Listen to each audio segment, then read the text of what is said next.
Hello and welcome to another Path to Diablo video. Today, let's discuss Frenzy and Wolf. What to do? Well, you might notice this is a Frenzy. Frenzy is over here.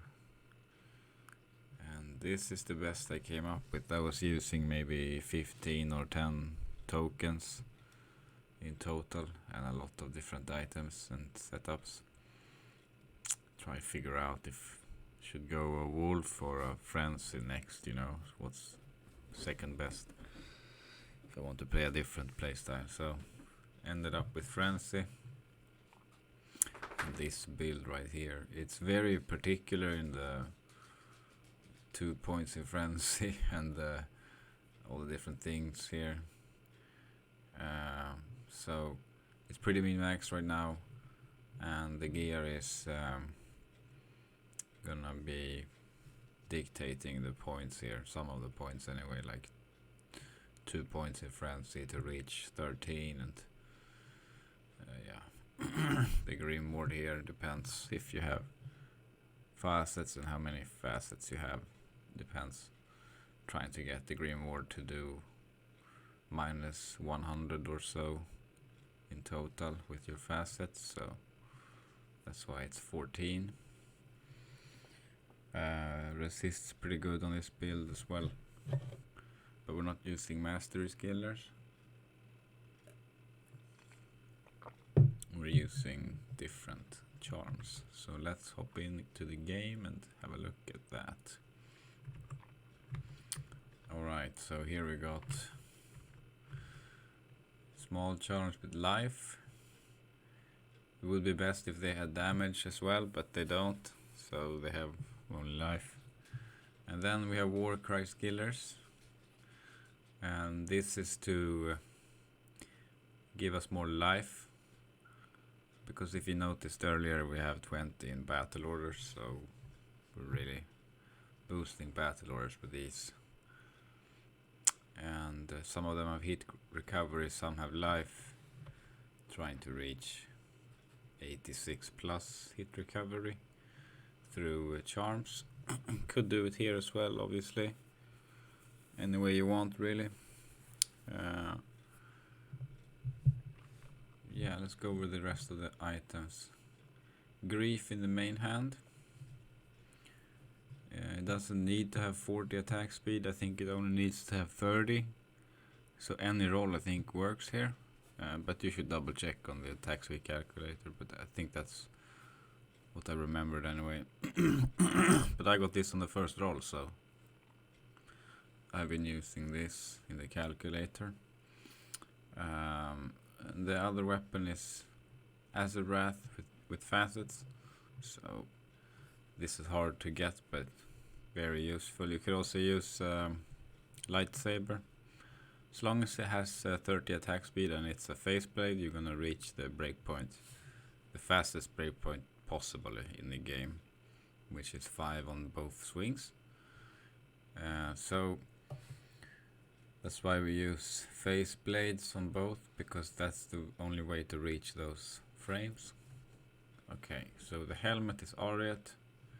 We got a Chamrune facet and a melee splash with attack speed. We need splash somewhere, so we got it from the helmet. Speaking of sockets, you could have a Jarune in one of these sockets, actually would be pretty good, but we don't, because this is not my weapon, I got it from someone else. But anyway, this works very well as well. In here you have ignore target defense and minus defense for bosses, so this weapon always gonna hit more or less, and it has good damage as well. This weapon doesn't have as much damage, but has magic damage on it and room for facets, so that's why we use that. And Ariats for that crucial attack speed that we need the sockets, so we have to use Ariats. We don't need 3 sockets, but we need 2 at least for the Cham, because we're not using Ravenfrost. It's kinda good but not the best ring. So what it should be a wisp here and a leech ring with PDR and the rest. It's not so, it's pretty fluid on the rings. You don't need to have a rare or crafted ring. You can have a Bulkatos or whatever, really, as long as you reach all your resistance and stuff where you feel good. But it's very beneficial to have PDR on the rings in this build because it's kind of squishy without PDR, and that's also why we use String of Ears, PDR and Life Leech, kind of standard on the barbs. This belt here, but we're using this because we want more survivability. We get a lot of life leech on the build because our weapon damage is it's okay, it's 300-ish average on this and average 150 maybe on this. It's not the highest, so we're trying to get more life leech than normal because we're having not so high damage on this build, to be honest. And then we have the Amulet High Lord. This is because we need attack speed, and Deadly Strike is nice. Now that we're not using Whirlwind, we actually benefit a lot from Deadly Strike, and that's also why we use the Go Rider boots. Would be nice if it had Dexterity Slam, but we didn't get that. It's nice to have Dexterity Slam on the boots because we need Dexterity to equip this. So it helps. All rest, I don't think you need it. You can get it from even the charms here if you want. If you really don't have it from the armor, which is Fortitude. Fortitude gives more damage and resist some life, but really it's damage and resist is what you get here. FCR is nice as well because you can cast the Grim Ward faster. Gives you a nice breakpoint just by having the Fortitude, so this is a nice bonus. Actually matters, if it's really dense, you need the cast rate to be able to cast the Grim Wards. Chilling armor is okay, I guess, but yeah, that's about it. Put it in a dusk this time because it has a very low requirement for strength, and I thought, why not? Thing about this Barbarian is he when you load into the game, it actually looks like he's naked, and then you swap the game. So for everybody else, it's strength bug. So kind of went with the theme and used the dusk this time, but you can use a different base as long as you have something that gives you enough for the helmet. So the way I did it to strength bug my character is see, I have to switch to be able to equip the helmet, and once the helmet is on, I have enough dex for the sword, and then enough strength for the helmet because of the sword gives 7 attributes. So I had to get 3 socket in the switch shield, which is the one that gives you a desecrate O skill. So I like that because you can put it down a corpse and use Grim Ward whenever you need it, especially good on bosses. And this build here is pretty good on bosses. It's better than the Whirling Axes build on bosses. So this makes it a good boss killer, Kind of want the Grim Ward on the bosses, to be honest. Yeah, we got Grim Ward swap. A Desecrate swap for the Grim Ward on the shield here, and it's a Hell Fall for the 20 strength and the requirement because it's got high requirement without. So you can copy this obviously. Otherwise, if you can't get like 3 socket Radamant, you can use a Fall and then click more times in strength here, so you get the helmet equipped, and then you can go 1 strength at a time until you can equip you don't lose your swords, when you swap the shit around. Anyway, Holy Thunder teleport charges. It's vanilla charges, so it's very good without the cooldown and without the mana drain. So really good thing to have. I have all of these Holy Thunders. I have because sometimes I do a lot of boss rushing, so I sometimes run out of gold, so I have a lot of them in stash just in case. Like this time when I used 15 tokens, so good to have in stash a couple of extras, So anyway, gonna show you just how where his build shines is on bosses, to be honest. Before that, let's just show the gloves before we show. So it's soul drainers. It's got all rest slam, but you don't need that slam. Honestly, can use sea and seed. It's more leech basically. That's why we use it. So the monster defense per hit is nice as well on bosses. So it's a little bonus. It's not a huge deal, but the leech is nice. So anyway, let's kill the Bale. We have Bale here at full life. Kill him. Goes pretty fast, to be honest. It's not the fastest, but pretty fast. The thing about the build here, shout, is it's pretty laid back to play. You don't need to do much more than hold down. See, I don't even need to do anything. I just hold down the mouse button if I want to, and Bale will eventually die whatever he does, more or less. So kind of easy to play. You only run around. You have here you got showground items, so you see all the drops, and you can also see the monster they have elite or whatever. You can see easily what they have, and you can drink whenever you want because you're not in whirlwind. So the build is pretty easy to play, but it's very hard to play if you don't have enough life. So it's very beneficial to do this strength bugging that I did here with the socketed shield and the Ariats, using these two items to equip the helmet that allows me to equip the swords. That's very beneficial because we on the skill tree we having a maxed battle orders this time, because we need some kind of boost to our life, and there's really no other way to get it.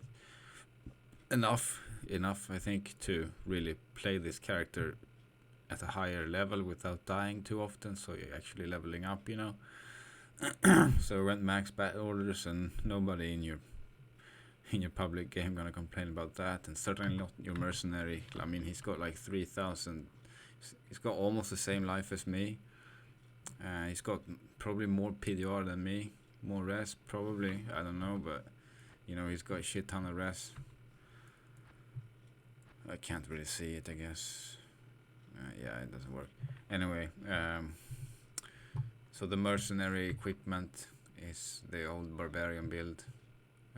Pretty solid merc. Is very survivable, and he gives a might aura, so boosts your damage a little bit. Grandfather, before the life steal, Ja for the ignores target defense, Cham, double Cham for extra long freeze duration, and the Neff for the knockback. So these 3 runes on the left here are for survivability, to help him against targets that maybe are immune or something like that, so he doesn't die from them, because he just freezes them and maybe knocks them away, and then they just stand there and it's no problem anymore. And Kira, we put melee splash and 2 rubies on it, actually, because of that battle orders we have. We're boosting it a lot, so put the rubies in there actually. And then on the shaft is 3 socket, so we got 60 attack speed on this one. It's pretty good to have a little bit faster attack speed, for this build, because it's not having so much damage from the main character, honestly. So we're kind of giving our mercenary a bit of space to kill, because it's not a very fast mapper, let's be honest. But anyway, it's pretty fun and easy to play, and it's a cool build. I think it looks cool when you play it. It's got a good feeling to it, but it's not the best efficient mapper anyway. But fast on bosses. So yeah, the shaft stop has attack speed and some resistance jewels in it. Some random stuff. It's nothing crazy there. Just because I had them laying around, so it could be better, but whatever. Yeah, and like I said, the character doesn't have a wisp, and that's also something that we're gonna use the wisp charges and buff the wisp with our battle orders. That's maxed with all these charms, so the wisp has a very much higher chance to actually surviving in maps, and not ending up, you know, being just something that's annoying to deal with, but actually helps you. So that's the final thing to get here would be a wisp, but I didn't get it yet. But anyway, yeah. Without that, you know, let's have a look at the damage. Actually, I should go to a few monsters. We need to activate the frenzy to see the actual damage. So let's go out here. Pretty slow without the frenzy, not gonna lie, because it's a low level frenzy. Let's see. So it's about, well, I don't know. It's 10k together if you would add them, you know. So it's okay for bosses, but in maps, you know, let's show what happens in the map. If it's a burnt forest, like that's just asking for, it's gonna be slow because it's too open, and the build, you know, relies on melee splash for AoE, and you know it's only level 1 whirling axe for the swag or whatever, you know, 300 damage. It doesn't really kill anything. It looks cool, I guess, you know. But anyway, we went and got bash maxed to give frenzy more magic damage. Also goes back to the azure because we got magic damage on that. So in a regular LOD content, this actually helps out a lot, because if we're running, you know, something, I don't know, where they have, you know, physical immune, probably not gonna find anything just because of that, but maybe in Act 2 I could find some ghosts. I'll show you. The magic damage actually does something, you know, it's not just a random stat. A lot of things you need to see. It actually killed the scepter. That's from the synergy of bash and some from the weapon. So that's a nice benefit of using Azure.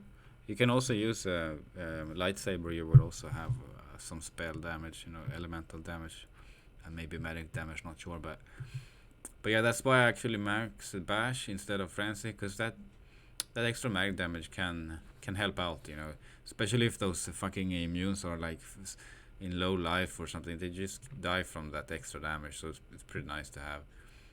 So I went 20 bash, you know, and 20 double swing for extra damage, because you know the frenzy doesn't really give you much, you know, in terms of the attack speed breakpoints. You don't get much after you know, level 13.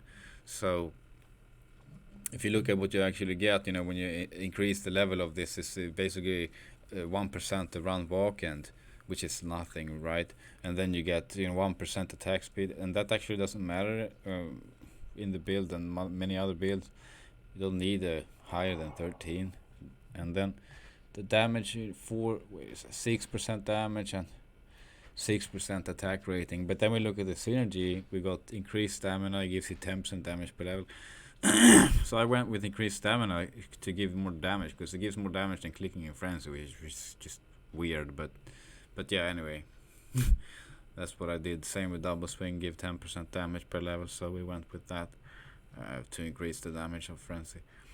And I did waste, you know, 10-15 tokens, and then I figured all this shit out.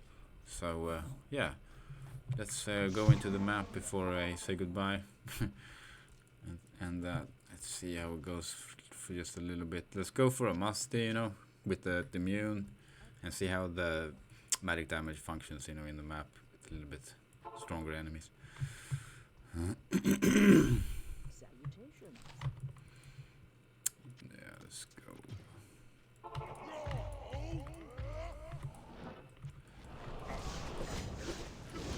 So, Mercenary gets at 8k, but we're bringing back Thunder. I'm casting Grimward now because it's just a lot of monsters here. It's just a reflex thing. So I'm gonna find some immunes and not cast it, and we're gonna see, you know, how the damage is. If you're casting Grimward, I definitely recommend, you know, casting Grimward in map, just because it boosts your damage, and we don't have that much damage. So, but just for the sake of figuring it out, let's have a look here. We've got some blood lords. We're gonna single them out and try and have a mercenary somewhere else. Okay, here's one. So, see, or maybe he went into Grimward range actually. Let's go. Okay, here's one. Let's see.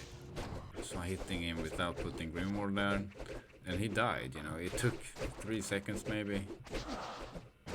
So that's a very nice part of this particular setup. You don't always have to do the Grimoire. And I'll show you one more thing that's also very nice about this. If you want to try hard a little bit, you know, we can actually use our max level bash. It's not bad. It's pretty good. Let's go and bash a Bloodlord and see what happens. Here's one. I can't reach him. Okay, here. Boom, boom, boom, boom. He also died like almost in just 3 hits. And you're attacking pretty fast with Grief, you know, so... And you have all the other stuff as well, you know, High Lord, attack speed, and the helmet. So using bash, it's not even... I don't know if it's faster, it may be not, but... It's guaranteed to kill him within a few hits anyway. See another one here. Yeah, like he just died, basically.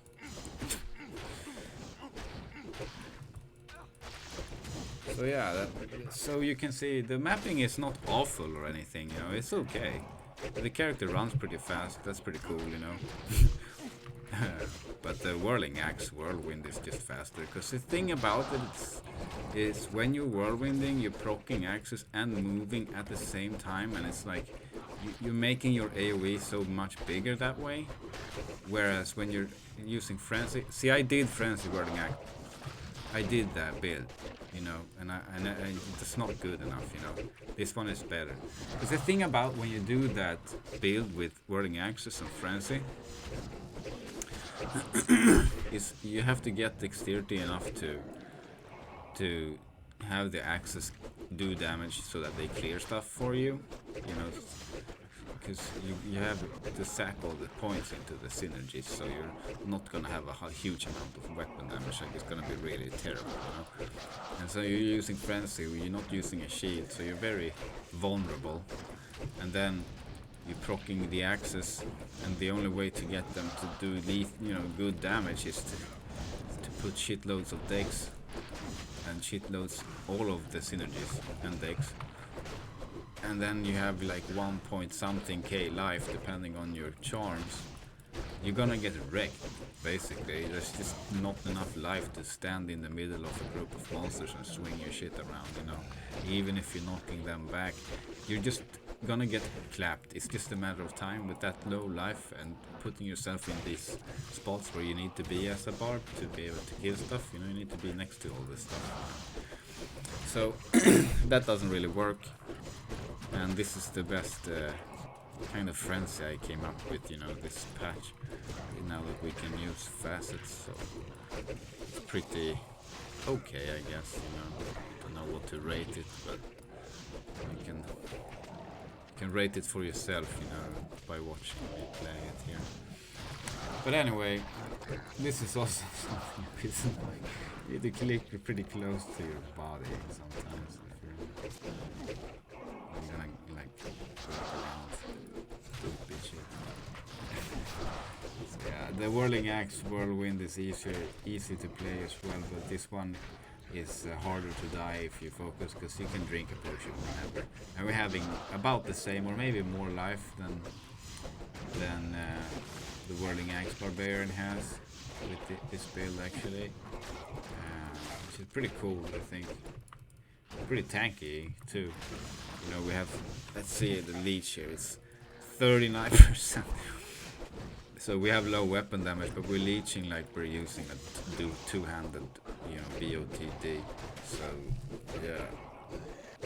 We also, Deadly Strike is 69% on one hand and 49 on the other, plus, you know, another 26 or something percent from the passive on skill tree. So we're critting, you know, almost. Well, the Grief is critting. That's the thing, you know, the Grief is critting almost every time, and the Azure Wrath is not critting every time, but it's not the main damage weapon anyway, so it's like whatever.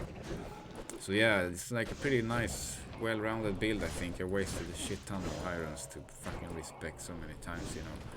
but I think I've got it right to where you can actually enjoy the build a lot. I mean, I'm playing here and just chilling actually, not really worrying too much. The whirling axe is more, you need to, I think, focus more if you're dual wielding. But if you're using a shield in whirling axes, then it's about equal, I'd say.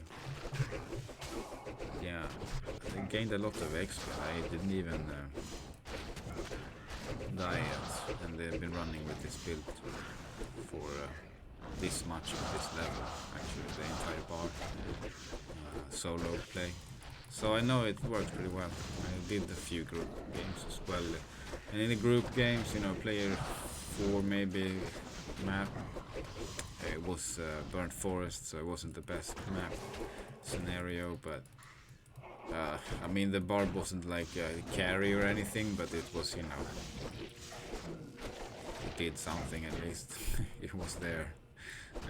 But the thing about this barb is, it's pretty forgiving in player 8 games because you have all that run walk. So like if you're standing in the wrong spot, you just like let's say the group is somewhere else, they left me. You know, I'm gonna run there really quick, you know. Or you can just teleport with the Holy Thunder and get there. Either way, you have a lot to run walk with the builds. It's easy to play with group maps, even if you're maybe not doing the hardest impact, you know, in the group. You're at least boosting everyone's life by 49% and helping out killing, you know, at least single targets, you know. In a scenario where like the group is basically carrying you, let's say, you know, they have like trappers and javsons with fastness and shit, then yeah, you can just kill one monster at a time that's got more life than the other mobs that they one shot, you know. So you still useful, you know. But yeah, it's not gonna carry maps in public, but you know, you can see me mapping here for a little bit. It definitely works, you know, and I've never been afraid of these bloodlords. I think this build honestly is the one I'm least afraid of bloodlords, and mostly not only because the leech and the magic damage and that, but the fact that I can drink. So when they hit me, I can drink. And I have the same life, but I can drink. So it kind of makes it so it's harder to die than having a shield and not being able to drink whenever I want. So, yeah. I think this build will definitely be a good hardcore build, actually. Even though it doesn't seem like it, because we're using, you know, what's it called? Double wielding, like we're not using a shield, but I think this build is pretty good for hardcore, you know, if you're really used to that drink, you know, to save your life, and you don't play sloppy like I do, because I can't play hardcore, I will die too often, you know. But yeah, so that's what I think about Frenzy and this season Frenzy. I think I got about everything there. So hope you enjoy, and have a good rest of your day, evening, morning, or whatever it may be over there. Peace out, y'all. Peace.